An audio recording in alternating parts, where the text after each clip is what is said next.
Hello everybody, Melanie here from Mel's Stampin' Gallery. Do you remember this layout from last week? If you follow me, you might have seen this layout last week. So during the video, I talked a little bit about how I use Cricut Design Space to help me plan out my layouts and my titles. So I thought I would do a video for you today showing you my thought process and what I go through in Cricut Design Space to help me plan out layouts similar to this. So let's get started and turn our camera over to my computer. Let's walk through how I create my scrapbook sketches and layouts in Cricut Design Space. I use this a lot before I even cut into my paper because, I don't want to waste paper. All right, so I'm going to go over here and I get a square first. And I want that to be 12 by 12. So let's change that to 12. Now, what I do is, instead of basic cut, I change this to guide down here. And then that just gives me this red line.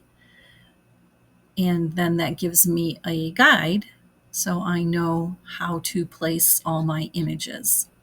So with the sketch or the layout that I did last week for the Bubble Magic, and I do this quite often, as I said, I knew that I wanted the 2 3x3 photos and a 4x6 photo.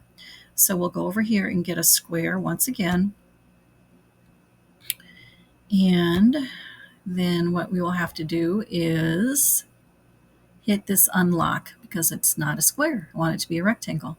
So I want it to be, let's do the 3x3 first. Well, actually that is a square. So let's make it lock that ratio again, and we'll just change this to 3 and tab it over, and it's 3. And then I want a mat around that. So there's a couple different ways you can do that. I can just duplicate the square and make a 3.25 mat. So let's do that. This is highlighted. So let's double click, hit duplicate, and we have another square. And let's make that 3.25 by 3.25. And then let's change the smaller one to white. Okay, and then we'll take the larger one, which is supposed to be the mat. Whoops, that's the only problem. I don't know how to keep this guide from moving around. All right, so I'm going to put that there, send that backward, and then I'm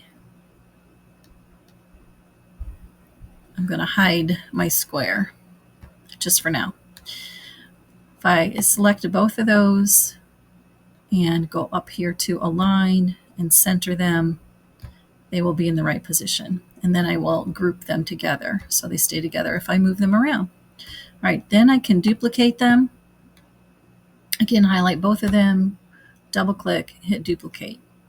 Now I have the 2 3x3s with a mat around them. Then I can do the same thing for the 4x6 photo. Let's get another square.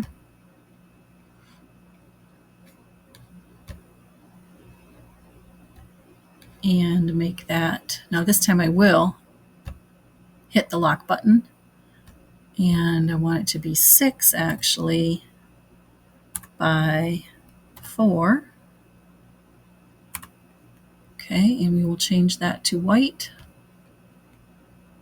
And the same thing, we will get a mat for that. Oops. So let's duplicate it and change that to black. And then again, change that to 6.25 by 4.25. All right, and then we will select them, line them up by centering it. Let's send that mat to the back. All right, let's group it again.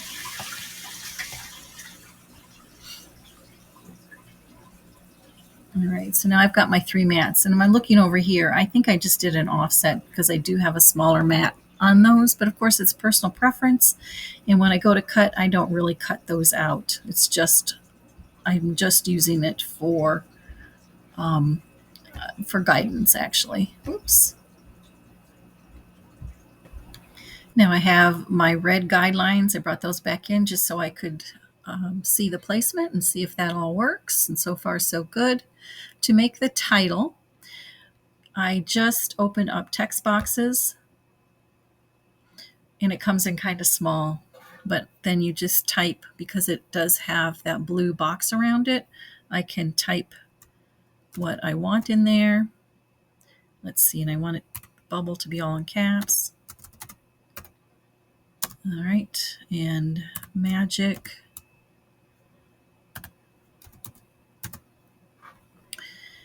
And then if I click off, then I can manipulate the box, grab the handles, and make it bigger and smaller. And this way I can see how big I want the title to be. I can see if that's too big. I can see if it's the right size, if I want to make it smaller. That's how I can get a idea of how my title is going to look. And let's see, and then I know I can manipulate the pieces around if I want to, until I get it looking the way I want it to look. And I'll tell you about that title and the offset in just a second. But then to get the images, the bubbles that you see here, I just simply go over to images, and I knew I wanted bubbles. So you can just type up here what you want to search for. And I searched bubbles, and all the different bubbles came appeared, and I liked these. So you click on that. All right, and then I can manipulate that all around. I can get the handle and rotate it. I can make it bigger or smaller. Same with my title. I can even flip it if I want to flip it the other way. So it's going the other way, and it'll fit in my pictures better. And again, this is just to see what it will look like when I get it all done. It won't actually cut out this exact way. It'll cut out in all the different layers and pieces. All right. Then I can take and I can put an offset around those bubbles. But what I actually did was I went up here and did create a sticker. And you can die cut them out to cut all the way around the material to the exact design, or you can do a kiss cut, which will cut it just like a sticker. Okay, and then you can put the die cut edge around it, which is what I did. So then it actually did cut out the die cut edge, but then it also did a kiss cut right around the exact image. So that's how I made the sticker. And then for the title, let's bring this down here where we can see it a little bit better. I'll move the screen up. All right, let's say we have that the way we want it, but I'm going to do a print and cut. So I wanted the words to be in the, I think that was Melon Mambo. So I've got the title selected. I'm going to go back up here to basic cut. You see that black box? That will change the color for me. And I can select the color I wanted, which was the Melon Mambo. And to get the Melon Mambo, you need your hex code. And I can look that up on my Stampin' Up! Website, and I can share those hex codes with you at the end of this video if you'd like, so you can see those hex codes. But if you know the hex code, you go down here and you put the hex code in right there, type it in, and then it will bring up the proper color. All right, so now we want to put a white mat around it, and it is all one. Oops, we don't want to do that. Sorry about that. Okay, let's cancel this all out. Sorry about that. Let's put the white offset, and I use offset a lot. I love using offset, and it's defaulting to 0.25. I want it Let's make that a little smaller. So to make it smaller, you can drag this little disc up or down. Okay, so let's say that's how we want it. And then we'll hit apply. And it automatically defaults to black. I'm going to make this a little bit bigger so we can see that. I don't want that black, I want that to be white. So let's go up here and just select our white. All right, so now we've got that all in white. Let's say we want to get rid of, let's get that selected again. Come on, there we go. Whoops. That. Okay, so now I wanted to get that white mat selected again. So now the white mat is selected. I want to get rid of all the little pieces inside because I want this one pretty solid white background. So I've got them offset selected. Now I've got this contour button available to me. I can hit contour. Come on. And then I can go through here on the side and select the different pieces that I want to get rid of. This is probably the only one I want to keep. And I think that's this one right here. So I'll just select all the others and we can just eliminate those and go down, keep going.